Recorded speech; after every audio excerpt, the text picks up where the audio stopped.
sudah mulai dilakukan oleh KNKT. Kita akan bahas hal ini bersama Edi Purwanto, anggota Komisi 5 DPR RI dari fraksi PDI Perjuangan. Selamat malam Pak Edi. Malam Om, Ya, sehat? alhamdulillah Pak Edi, sehat. Pak Edi, melihat insiden ini, apa yang harus dievaluasi? Apakah unsur keselamatan mulai diabaikan oleh pemilik kapal kalau Anda melihat peristiwa seperti ini? Ya, yang pertama sebagai teman-teman anggota Komisi 5 DPR RI turut berduka cita atas kejadian ini, di mana KMP Tunu Pratama Jaya mengalami musibah yang menelan korban jiwa. Hari ini ada yang meninggal maupun ada yang selamat. Tentu kami turut berduka cita, semoga Ya, arwah yang meninggal mendapat tempat yang amin, mulia amin. dan kita semua diberikan kekuatan untuk segera menyelesaikan tugas mulia mencari korban-korban selanjutnya. Ya. Yang pertama menurut saya kita harus menunggu hasil resmi daripada KNKT. KNKT itulah akan menjelaskan apa dan seperti apa, masalahnya apa dan sebagainya untuk mengurai asumsi-asumsi yang ada pada saat ini.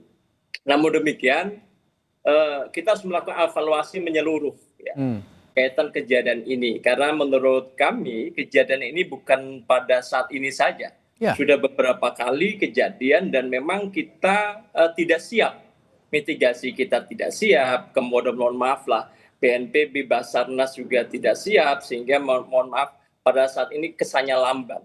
Dulu juga pernah kejadian misalnya crash heli yang korbannya Wadas Kapolda Jambi juga sama, terlalu baru larut seperti itu. Nah, apakah kita tidak pernah belajar dengan kejadian-kejadian ini? Apakah memang kita tidak mampu menyelesaikan masalah-masalah yang seperti ini, yang seringkali dialami oleh bangsa yang kita cintai ini?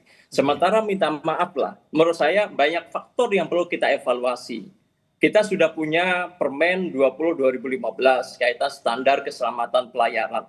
Kemudian kita juga Permen 51/2015 tentang penyelenggaraan pelabuhan laut. Kemudian kita juga punya Permen 37/2015 tentang standar pelayanan penumpang angkutan laut. Dan ini menurut saya banyak faktor yang memang harus kita cermati. Banyak masalah yang harus kita evaluasi secara bersama. Misalnya minta maaf, apakah kapalnya masih layak jalan atau tidak, seperti itu.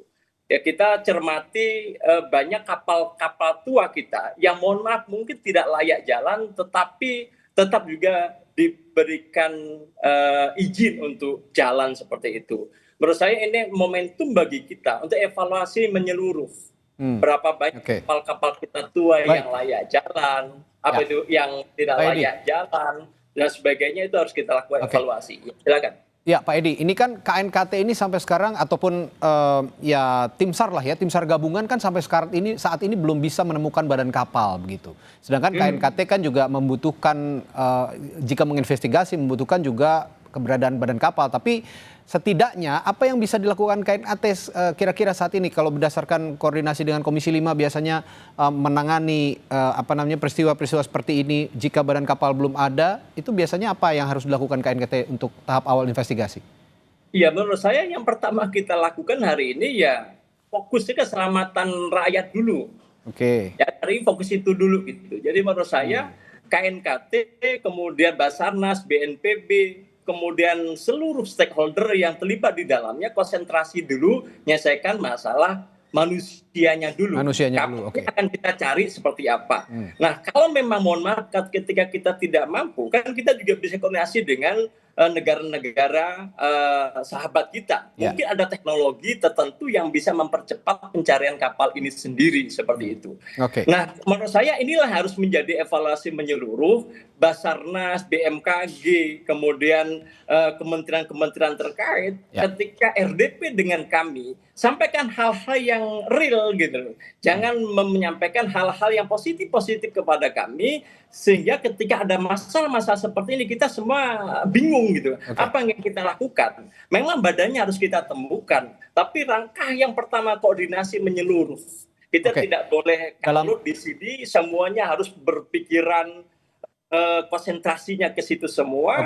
Kemudian negara juga mengkonsolidasikan semua kekuatan.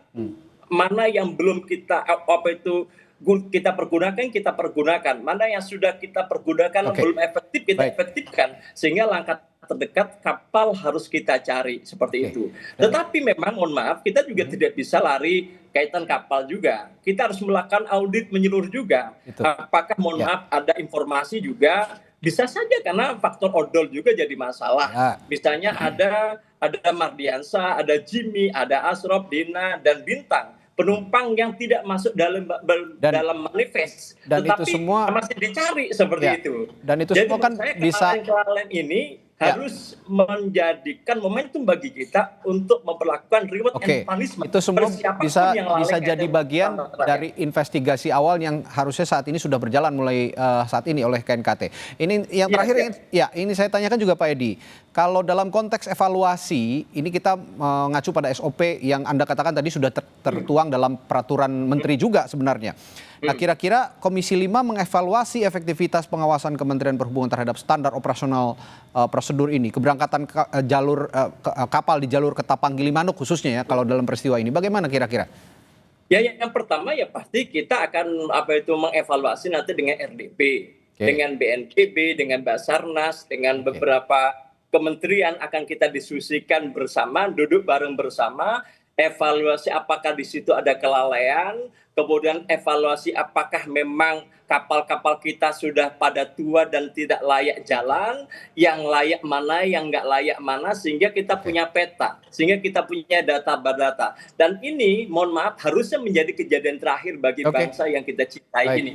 Jadi artinya koordinasi dilakukan, kemudian KNKT terus bekerja dengan baik, Basarnas koordinasi dengan BNPB, dengan semua kementerian yang punya kemampuan teknologi yang baik, sehingga memang kapalnya cepat bisa ditemukan, korbannya juga bisa segera diidentifikasi. Dan yang terakhir, sekali lagi, kita harus mulai transparansi kita lakukan. Kita harus buka-bukaan, tidak boleh lagi kita menyembunyikan. Laporan-laporannya jangan yang bagus-bagus saja ya. Kalau memang ada yang seperti itu, harus dievaluasi ya harus belak-belakan juga gitu ya.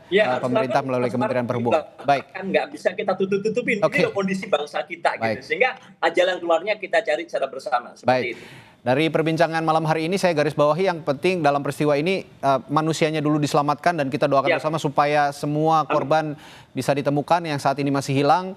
Dan kita juga sama-sama turut berduka-cita bagi korban yang sudah dinyatakan meninggal. Dan tentu saja paralel KNKT juga bisa melakukan investigasi awal untuk peristiwa tenggelamnya kapal di Selat Bali ini. Baik, terima kasih Pak Edi Purwanto, anggota Komisi 5 dari DPR RI telah berbagi pandangannya di Sapa Indonesia malam hari ini. Sampai jumpa lagi Pak Edi.